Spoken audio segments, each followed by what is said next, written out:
নমস্তে দেবীয় সজনো ভাইও বহনো বন্ধুদের বান্ধবী কেমন আছো সব। সো আফটার শিফটিং আমি এখনো পর্যন্ত রুম থেকে কোথাও বেরোয়নি, আর এসে পর থেকে এই ওয়েদার লিটারালি মাথা খারাপ করে দিচ্ছে। বাট আজ আমি ভেবেছি আজ তো আমি বেরোবো বস। সো ঘড়িতে বাজে বিকেল 5টা 15, আর ওয়েদার বলছে যে বস তোমার তো আজকে ঘুরতে যাওয়া cancel. So I accept the challenge of weather and আমি বেরিয়ে পড়ি ছাতা নিয়ে ভিজতে ভিজতে অটোতে। অ্যান্ড ফাইনালি আমি পৌঁছাই কুটিঘাটে।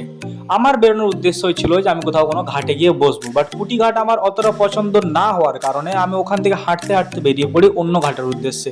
যেহেতু আমি এখানে কোনো রাস্তা জানি না, তাই ম্যাপের সাহায্য নিয়ে আমি ফাইনালি পৌঁছই চৈতন্য ঘাট। সি আজকের যা ওয়েদার, সেই হিসেবে আমি কোথাও বসতে তো পারবো না, বাট চৈতন্য ঘাটের এনভায়রনমেন্ট অ্যাকচুয়ালিতে খুব ভালো।